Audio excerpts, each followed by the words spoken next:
मित्रों, the travel talk India के platform पर आज हम जम्मू शहर के बारे में चर्चा करेंगे।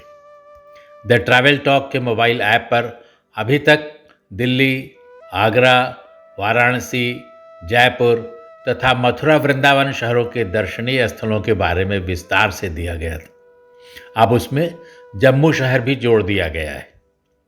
जम्मू जम्मू और कश्मीर क्षेत्र का एक महत्वपूर्ण शहर है, क्योंकि यह कश्मीर घाटी और लद्दाख में प्रवेश करने का मार्ग प्रदान करता है। पूरे साल यह शहर देश भर के लोगों से भरा रहता है।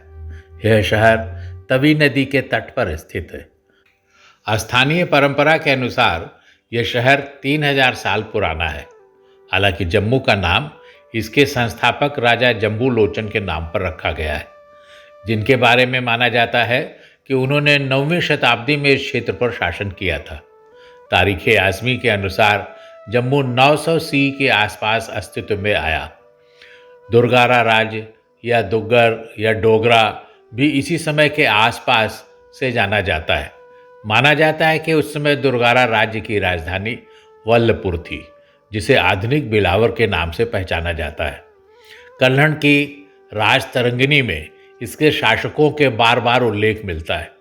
बब्बापुरा आधुनिक बाबर राज तरंगिनी में वर्णित एक अन्य राज्य है, जिसके कुछ नाम बाद के जम्मू शासकों के वंश वृक्ष में पाए जाते हैं। माना जाता है कि इन शासकों ने लगभग स्वतंत्र स्थिति का आनंद लिया और खुद को दिल्ली के सुल्तानों के साथ संबद्ध कर लिया। राजा भीमदेव का उल्लेख दिल्ली के इतिहास में मुबारक शाह, जो 1481 से 1434 के बीच में थे, के समर्थक के रूप में किया गया है।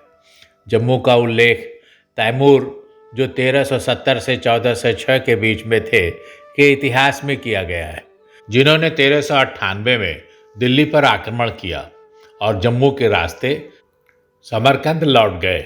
16वीं शताब्दी की शुरुआत में बाबर के मुगल इतिहास में जम्मू को पंजाब की पहाड़ियों में एक शक्तिशाली राज्य के रूप में वर्णित किया गया है।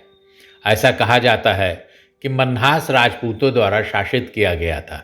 सम्राट अकबर ने इस क्षेत्र के पहाड़ी राज्यों को मुगल आधिपत्य के अधीन ले लिया, लेकिन राजाओं को काफ़ी राजनीतिक स्वायत्तता प्राप्त थी। जम्मू के अलावा किश्तवाड़ और राजौरी जैसे क्षेत्र के अन्य राज्य भी प्रमुख थे। यह स्पष्ट है कि मुगल साम्राज्य ने इन पहाड़ी सरदारों को अपने साम्राज्य में सहयोगी और भागीदार के रूप में माना।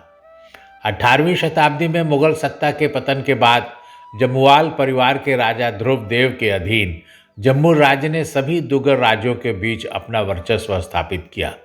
इसकी ग्रोथ उनके उत्तराधिकारी राजा रंजीत देव, जो 1728 से 1780 के मध्य थे, के अंडर अपनी चरम सीमा पर पहुंच गई, जिन्हें पहाड़ी राज्यों में व्यापक रूप से सम्मानित किया गया था। रंजीत देव ने धार्मिक स्वतंत्रता और सुरक्षा को बढ़ावा दिया, जिसने कई शिल्पकारों और व्यापारियों को जम्मू में बसने के लिए आकर्षित किया, जिससे इसकी आर्थिक समृद्धि में योगदान मिला। रंजीत देव के शासन के अंत में 1808 में जम्मू को ही महान सिंह के पुत्र महाराजा रणजीत सिंह द्वारा सिख साम्राज्य में मिला लिया गया था। 1818 में राजा गुलाब सिंह के पिता राजा किशोर सिंह को नियुक्त किया गया और जम्मू रियासत के शासक का अभिषेक किया गया। इसलिए जामवाल वंश उर्फ डोगरा वंश की शुरुआत हुई, जो ब्रिटिश आधिपत्य के तहत जम्मू और कश्मीर की रियासत पर शासन करने के लिए आया था। शासकों ने बड़े मंदिरों का निर्माण किया, पुराने मंदिरों का जीर्णोद्धार किया, शिक्षण संस्थानों का निर्माण किया। जम्मू को सियालकोट से जोड़ने वाली 43 किलोमीटर लंबी रेलवे लाइन 1897 में बिछाई गई थी। पर्यटन जम्मू शहर का सबसे बड़ा उद्योग है। ये वैष्णो देवी और कश्मीर घाटी जाने वाले तीर्थयात्रियों के लिए भी एक केंद्र बिंदु है। जम्मू में पर्यटकों की रुचि के स्थान जो शामिल हैं, उनमें है वैष्णो देवी कटरा, रघुनाथ मंदिर, मुबारक मंडी पैलेस, अमर महल और रणवीरेश्वर मंदिर। वैष्णो मंदिर की चर्चा करें तो वैष्णो देवी मंदिर जम्मू शहर से लगभग 45 किलोमीटर दूर त्रिकुटा पर्वत पर कटरा में स्थित वैष्णो देवी को समर्पित एक महत्वपूर्ण हिंदू मंदिर है। यह मंदिर दुर्गा जी को समर्पित 108 शक्तिपीठों में से एक है, जिन्हें वैष्णो देवी के रूप में पूजा जाता है। ये भारत के सबसे अधिक देखे जाने वाले तीर्थ स्थलों में से एक है। मंदिरों में हर साल लाखों दर्शनार्थी आते हैं। नवरात्रि जैसे त्योहारों के दौरान आगंतुकों की संख्या बढ़कर 1 करोड़ से भी अधिक हो जाती है। विवेकानंद जैसे कई प्रमुख संतों ने इस मंदिर का दौरा किया है। रघुनाथ मंदिर। रघुनाथ मंदिर जम्मू शहर का एक प्रसिद्ध मंदिर है। मंदिर परिसर तवी नदी के उत्तर में जम्मू शहर के पुराने हिस्से में स्थित है। 1765 के बाद जम्मू शिवालिक के शासकों के शासनकाल के दौरान जम्मू क्षेत्र में मंदिर निर्माण गतिविधि में तेजी आई, जो 19वीं शताब्दी के शुरुआती दौर में जारी रही। शासकों ने ईंटों से सर्पिल आकार के मंदिरों का निर्माण किया और प्रत्येक मीनार को शिखर के आकार के चमकीले कलशों से सजाया। रघुनाथ मंदिर का निर्माण पहले डोगरा शासक महाराजा गुलाब सिंह ने 1835 में शुरू किया था और बाद में उनके पुत्र महाराजा रणवीर सिंह ने इसे 1860 में पूरा करवाया। मंदिर परिसर में 7 हिंदू मंदिर हैं, लेकिन पीठासीन देवता राम है। मुबारक मंडी पैलेस जम्मू। मुबारक मंडी जम्मू में एक महल है। महल डोगरा राजवंश से जम्मू और कश्मीर के महाराजा का शाही निवास था। 1925 तक यह उनकी मुख्य सीट थी, जब महाराजा हरि सिंह हरिनिवास पैलेस में चले गए। मध्यकाल में राजा मालदेव ने जम्मू की स्थापना की। उन्होंने मुबारक मंडी को अपने निवास के रूप में पसंद किया। आने वाली पीढ़ियों ने महलों का निर्माण किया और उसे बढ़ाया। परिसर की सबसे पुरानी इमारत 1824 की है। बाद के महाराजाओं ने भवन में अन्य स्थानों को भी परिसर में जोड़ा और इसमें 125 से अधिक वर्ष लगे। महल इस तरह से बनाया गया है कि जो राजस्थानी और मुगल वास्तुकला दोनों से मिलता जुलता है। पिंक हॉल में डोगरा कला संग्रहालय है, जिसमें कांगड़ा, जम्मू और बशोली के विभिन्न पहाड़ी स्कूलों के लघु चित्र लगे हुए हैं। इसमें मुगल बादशाह शाहजहां का सोने का रंगा हुआ धनुष और बाण भी है। गुलाबी हाल का नाम महल खंड की गुलाबी प्लास्टर वाली दीवारों पर है।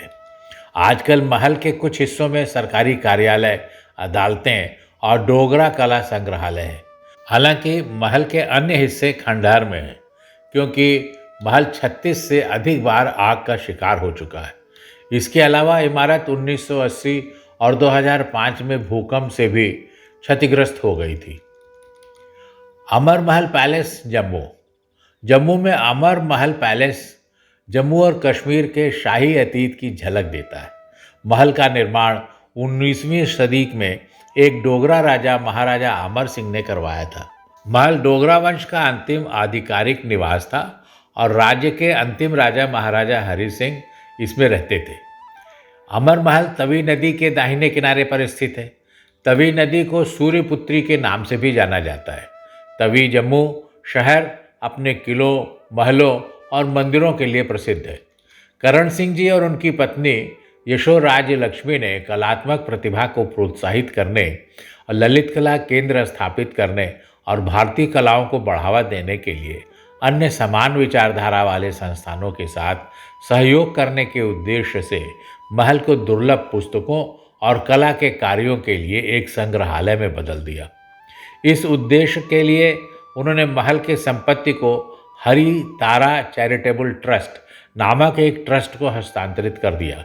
करण सिंह ने स्वेच्छा से भारत सरकार द्वारा जम्मू के एक पूर्व शासक के रूप में भारत सरकार द्वारा भुगतान किए गए प्रिवी पर्स को आत्मसमर्पण कर दिया था और अपने माता पिता के स्मृति में नामित इस संग्रहालय को स्थापित करने के लिए धन का उपयोग किया। रणवीरेश्वर मंदिर जम्मू। जम्मू को मंदिरों का शहर कहा जाता है। श्री रणवीरेश्वर मंदिर को जम्मू शहर का सबसे पुराना मंदिर माना जाता है। रणवीरेश्वर मंदिर जम्मू शहर में जम्मू कश्मीर सिविल सचिवालय के सामने शालीमार रोड पर स्थित है। ये एक 3 मंजिला विशाल मंदिर है, जिसमें प्रतिदिन बड़ी संख्या में भक्त आते हैं।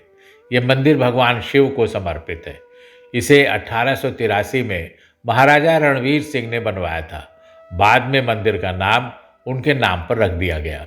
मंदिर को उत्तर भारत में भगवान शिव का सबसे बड़ा मंदिर माना जाता है। मंदिर की एक विशेषता यह है कि ये पहली मंजिल पर बना है और सड़क की सतह से काफ़ी ऊंचाई पर स्थित है। मंदिर तक पहुंचने के लिए भक्तों को सीढ़ियां चढ़नी पड़ती है। मंदिर का मुख्य आकर्षण भगवान शिव की मूर्ति और शिवलिंग है। मित्रों, यदि आपको हमारा यह वीडियो अच्छा लगा तो इसे लाइक करें, सब्सक्राइब करें और इस वीडियो को शेयर करें। बहुत बहुत धन्यवाद।